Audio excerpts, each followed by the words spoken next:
ایسے عہدے جن کی کوئی وقار ہی نہ ہو، عزت نہ ہو، لیکن انفارچونیٹلی چھوٹے لوگ بڑی کرسیوں پہ بیٹھ گئے ہیں اور ان کی وجہ سے کرسیوں کا، اداروں کا مقام نیچے آ گیا ہے، اور یہ اسپیکر کا، چیئرمین سینٹ کا بھی آپ دیکھ رہے ہیں کہ یہی عالم ہے۔ تو اسپیکر نے ہمارے اپنی طرف سے بڑی چلاکی کی اور کہا کہ وہ سیٹیں جہاں پہ پی ٹی آئی بڑی کمزور ہے یا کم مارجن سے جیتی ہے، ہم ان کے اوپر الیکشن کروا لیں۔ ہم ہائی کورٹ گئے، ہائی کورٹ نے بھی اسپیکر کا جو فیصلہ ہے اس کے اوپر رکھا، حالانکہ کورٹس کا کوئی کام نہیں تھا کہ وہ سیاست میں اس طرح کی مداخلت کرتی۔ سپریم کورٹ ایک فیصلہ دے چکی تھی جاوید ہاشمی کیس میں، ایم این ایز کھڑے ہوئے ہیں، انہوں نے بات کی ہے، یہ لا ہے پاکستان کا۔ ہائی کورٹ نے سپریم کورٹ کے فیصلے کو جو ہے وہ درخور اعتنا نہیں سمجھا، اور روزانہ نہیں سمجھتی، ہمیں تو پتہ ہی نہیں ہے پاکستان میں قانون کیا ہے۔ اور اسلام آباد ہائی کورٹ کا تو حال آپ نے دیکھ ہی لیا ہے، جو چیف جسٹس ایک دن دوپہر صبح فیصلہ ہوتا ہے کہ ہماری جورسڈکشن نہیں ہے کہ ہم باقی صوبوں کے مقدموں پہ فیصلہ دے سکیں، 12 بجے اسی ہائی کورٹ کا فیصلہ آ جاتا ہے کہ نہیں، یہ جو مریم اورنگزیب اور جاوید لطیف وغیرہ پہ ایف آئی آر ہیں اس کا آپریشن ہم معطل کر دیں۔ تو ہمیں تو خیر عدالتی نظام تو پاکستان میں رہ ہی نہیں گیا، اور آج پاکستان اسلام آباد ہائی کورٹ بار ایسوسی ایشن نے اعظم سواتی کے خط کے اوپر بڑا اسٹرانگ سٹانس بھی جو ہے وہ لیا ہے، اور اس پہ میں شکریہ ادا کرنا چاہتا ہوں۔ وکیل ہی ہے جو ایک ہراول دستے کا کردار ادا کر سکتے ہیں رول آف لا کی اسٹرگل میں، اور ان کو آگے جو ہے وہ ہونا چاہیے۔ اچھا، اس کے بعد انہوں نے کہا جی کہ آپ استعفے دیں جا کے۔ ہم نے استعفوں کے لیے لیٹر لکھا اسپیکر کو، اسپیکر نے اس کو جواب دیا، وہ جواب جو ہے وہ نہ ادھر کا ہے نہ ادھر کا، کہ جی میں بیٹھا ہوں گا فلانے دن، میں بیٹھا ہوں، نہ تاریخ لکھی ہے نہ کچھ لکھا ہے کہ کب آئیں کیا کریں۔ اور جب ہم فیصلہ کرتے ہیں کہ اب ہم جا رہے ہیں، اب خود ہی چونکہ اسپیکر آفس کی طرف سے تو کوئی انٹیمیشن نہیں ہے، جس دن ہم کہتے ہیں کہ ہم جا رہے ہیں، اسپیکر صاحب جو ہے وہ ایسے ایوان سے فرار ہو جاتے ہیں جیسے کالا چور بھاگتا ہے چوری کے بعد۔ سوال یہ ہے کہ اگر آپ استعفے بھی نہیں لینا چاہتے، اب کچھ دیر پہلے جو ہے وہ ہماری جو پارلیمنٹری ہمارے جو چیف وہی عامر ڈوگر، ان کی بات ہوئی ہے اسپیکر آفس سے، اور اب وہ کہہ رہے ہیں کل آپ آ جائیں، میں کل ہوں گا، لیکن کل رات کو پھر میں نے آسٹریلیا چلا جانا ہے۔ مجھے تو سمجھ نہیں آ رہی ہے کہ ایک طرف ہمارا رونا پٹنا نہیں ختم ہو رہا کہ ملک میں ڈالرز نہیں ہیں اس وقت، جو ڈالر جو ہے وہ مل نہیں رہا ہمارا۔ اس کے بعد اب سونے کی شارٹیج ہو گئی ہے، کیونکہ الحمدللہ جو 8 مہینوں میں ہمیں سیاسی استحکام ملا ہے، چیزیں ملی ہیں، اس میں پہلے ڈالر نہیں مل رہے تھے، اب سونا ملنا بھی جو ہے وہ مشکل ہو گیا کیونکہ لوگوں نے سونا خریدنا شروع کر دیا۔ دوسری طرف ہم دیکھتے ہیں کہ کابینہ جو ہے وہ پاکستان کے دورے پہ کبھی تشریف لے آئے تو لے آئے، ادروائز تو ہم نے کبھی دیکھا ہی نہیں ہے۔ اسپیکر ہے، ایم این ایز ہیں، ہمارے وزیر ہیں، یہ سارے جو ہیں یہ باہر دوروں پہ رہتے ہیں۔ اور اب تو جو میڈیا نے سٹوری بریک کی کہ 1.7 بلین روپیز تو صرف بلاول بھٹو کے دوروں پہ خرچ ہو گیا۔ ابھی یہ جو گئے تھے 777 لے کے شہباز شریف صاحب چائنا، صرف ایک دن کے دورے کے اوپر 43 لوگ چائنا گئے، اور چائنا نے کہا کہ جی ہم صرف 5 لوگوں کی میزبانی کریں گے، باقیوں کے پیسے آپ خود دیں گے۔ آپ اندازہ لگائیں کہ ان کی کیا حالت ہے، نہ ان لوگوں کو کوئی جو ہے وہ سمجھ ہے نہ کچھ ہے، سوائے اس کے انہوں نے ایک حکومت نام رکھا ہوا ہے بیرونی دوروں پہ جانے کا، اور اس کے بعد اپنے جو این آر او میں جو ان کے کیسز ہیں ان کو مینیج کرنے کا۔ تیسرا، حکومت کو کوئی پتہ ہی نہیں ہے۔ آپ 52% 8 مہینوں میں اضافہ ہو گیا ہے ٹیررزم میں۔ کل پتہ نہیں آپ لوگوں میں سے کئی دوستوں نے دیکھی ہوگی، جو ایک طالبان جو ہے مارگلا کی پہاڑیوں سے پارلیمنٹ ہاؤس کی ویڈیو بنا رہا ہے اور کہہ رہا ہے وی آر کمنگ۔ اب اندازہ لگا لیں کیا پاکستان کی حالت انہوں نے کر دی ہے۔ 2020 میں 2021 میں پاکستان بیسٹ ڈیسٹینیشن ڈکلیئر ہو رہا تھا ٹورزم کی دنیا میں، پوری دنیا کا ٹورسٹ پاکستان آ رہا تھا۔ ایک سال میں ماشاءاللہ اس ہفتے آپ دیکھیے امریکہ نے ٹریول ایڈوائزری جاری کر دی، چائنا نے ٹریول ایڈوائزری جاری کر دی، آسٹریلیا نے ٹریول ایڈوائزری جاری کر دی، اور باقیوں کو تو چھوڑ دیں، سعودی عربیہ نے ٹریول ایڈوائزری جاری کر دی پاکستان کہ یہ ہمارے شہری پاکستان جانے سے گریز کریں، اور اپنے سفارتکاروں کو محدود کر دیا، آپ اسلام آباد کے 5 اسٹار ہوٹلز میں نہ جائیں۔ یہ کیوں ہوا ہے؟ یہ اس لیے ہوا ہے کہ آپ جب افغانستان کے اندر حکومت بدلی آپ سب لوگ میڈیا کے سے جو وابستہ ہیں، آپ لوگ ہمیشہ یہ نوٹ کر رہے ہوں گے، ہر ہفتے عمران خان افغانستان کے اوپر کانفرنس لے رہے تھے. کبھی وہ آئی ایس اے ہیڈ کوارٹرز ہم جا رہے تھے، آئی ایس آئی سے جو ہے وہ بریفنگز لے رہے تھے، کبھی جی ایچ کیو کی بریفنگز ہو رہی تھی، پارلیمنٹ کے اندر بریفنگز ہو رہی تھی، کیونکہ ہم افغانستان کی صورتحال سے خود کو بڑا کنیکٹڈ فیل کرتے تھے. افغانستان میں صورتحال خراب ہوگی، پاکستان میں خراب ہوگی، اور آپ ہر وقت نہیں لڑ سکتے. یہ جو ایک پیپلز پارٹی کا اور کل پرسوں ایاز صادق کا جو بیان ہے نا کہ جناب اپنا یہ بس آپ نے فلانے جو ہیں یہ کر دیا اور صرف ان کے پاس یہ کہ حل ہے کہ ہر ایک کے اوپر بم میزائل مار دو، اس طرح نہیں ہوتا. جب آپ بم میزائل کسی پہ ماریں گے وہ بھی آگے سے ریٹیلیٹ کرے گا. سارے کو ہم پی ٹی آئی جیسے 25 مئی کے شریف لوگ تو نہیں ہے نا جن کے پاس آگے اسلحے ہیں، وہ پھر یوز کریں گے. ہم ایک بڑے منصوبے کے تحت جو ہے کمپریہنسو ٹاکس کے ذریعے ہم آگے بڑھ رہے تھے. پی ٹی آئی کی جو پالیسی تھی، افغان پالیسی تھی، وہ پاکستان کی اشروں کے بعد ایک بہت منظم پالیسی تھی جو ہم چلا رہے تھے. ایک طرف ہم افغانستان کی جو حکومت ہے اور وہاں کے جو بڑے رہنما ہیں، ملا ہیبت اللہ ہیں، ملا یعقوب ہیں، حقانیز ہیں، یہ ایک ہی پاکستانی لیڈر کی وہاں پہ عزت ہے اور وہ عمران خان کی ہے، کیونکہ عمران خان کے جو ہاتھ ہیں وہ افغانیوں کے لہو سے نہیں رنگے ہوئے. باقی ہماری لیڈرشپ تو انوالو ہے ساری افغانستان میں، جس طرح سے امریکہ کے ساتھ مل کے وہاں خون کی ہولی کھیلی گئی، اس لیے عمران خان کی صرف وہاں پہ عزت ہے.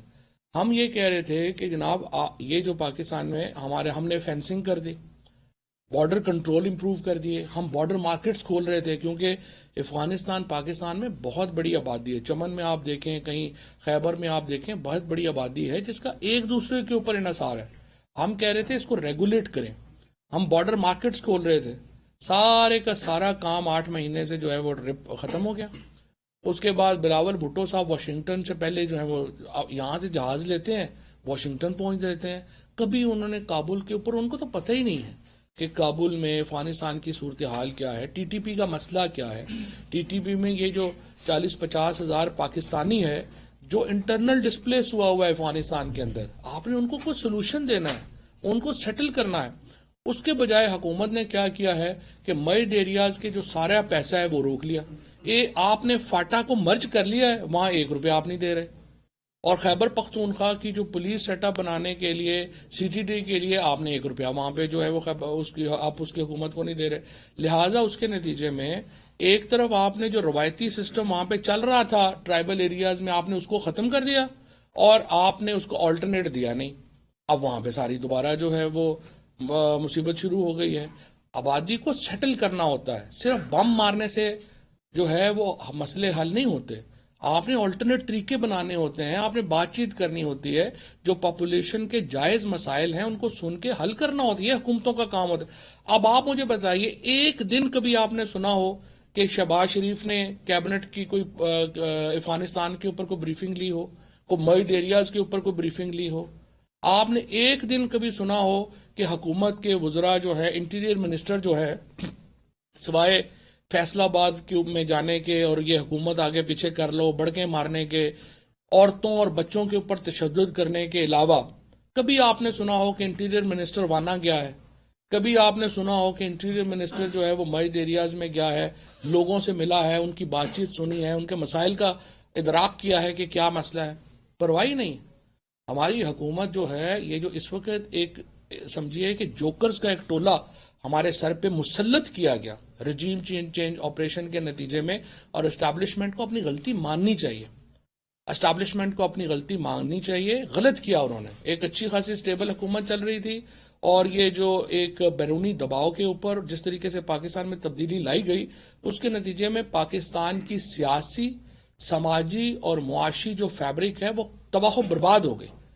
اور جب بھی کوئی، اور عمران خان ایک نیشنل لیڈر ہے، ایک ہی پاکستان کا لیڈر ہے جس کی چاغی کے پہاڑوں سے لے کے خیبر تک، اور لاہور سے لے کے کراچی تک، اور گلگت سے لے کے مظفر آباد تک، جس کی آواز جو ہے وہ لوگوں کے دلوں کی آواز ہے. ایک نیشنل لیڈر ہے آپ کا. آپ اس کے بغیر یہ جو قصے کہانیاں ہیں یہ نہیں چل سکتی. عمران خان کے بغیر تو پاکستان کی سیاست بھانج ہے، اور عمران خان کے بغیر پاکستان میں کوئی سیاسی استحکام کا بھی نہیں سوچنا امکان آباد ہے. ہمیں بہت تشویش ہے اسٹیبلشمنٹ نے ایک غلطی کی. اس وقت ایک بہترین حکومت کو جس طرح سے گھر بھیجا گیا اور پی ڈی ایم کے یہ جو جوکرز ہمارے پہ مسلط ہوئے، اس کے بعد دوسری بڑی غلطی یہ ہے کہ اب سوچنے میں، اور یہ بات جو سیریسلی آ رہی ہے کہ آپ کہہ رہے ہیں کہ اس حکومت کو گھر بھیج کے ہم 2.5 سال کے لیے ٹیکنوکریٹ گورنمنٹ بنا دیں. دیکھیں، یہ پاکستان کے ساتھ یہ تجربے اور مذاق بند ہونا چاہیے. پاکستان کا ایک آئین ہے، اس آئین کے اندر پاکستان کا جو سیاسی ڈھانچہ ہے اس کے بارے میں وضاحت سے اور صراحت سے لکھ دیا گیا ہے. یہ کہنا کہ اب شہباز شریف اور ان کی حکومت نہیں چل رہی تو ہم امریکہ سے یا کہیں سے کوئی ٹیکنوکریٹ امپورٹ کر کے یہاں پہ لگا دیں، یہ ان الیکٹڈ لوگوں کو سوچنا ہوگا کہ پاکستان کے عوام کے جو فیصلے ہیں ان کے سامنے آپ کو سر تسلیم خم کرنا ہوگا. آپ مجھے بتائیے کہ آپ امریکہ سے ایک برآمد درآمد کریں گے ٹیکنوکریٹ، آپ اس کو یہاں پہ بٹھا دیں گے، وہ کوئی فیصلہ لے گا، اس کے اوپر تنقید ہوگی، جلسے جلوس نکلیں گے، وہ تو جوتے چھوڑ کے بھاگ جائے گا یہاں سے. پاکستان کے مسئلے ایسے نہیں ہیں کہ یہاں پہ کوئی امپورٹڈ ٹیکنوکریٹ آ کے جو ہے وہ اس کو سالو کرنا شروع کر دے. سیدھی بات ہے، آپ کو الیکشن کروانے پڑیں گے، آپ آئین کے مطابق چلیں گے.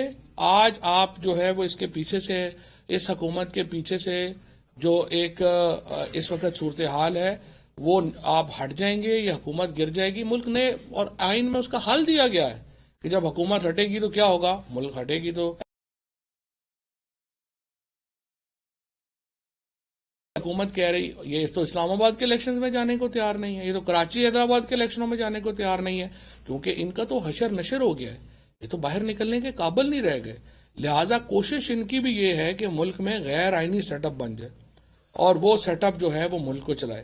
لیکن میں پاکستان کے جو درد رکھنے والے لوگ ہیں، جو اداروں میں بھی ہیں، جو سیاسی جماعتوں میں بھی ہے، میں ان کو یہ کہنا چاہتا ہوں یہ ملک اس طرح سے نہیں چل سکتا، اور آپ لوگوں کو بھی اچھی طرح پتہ ہے.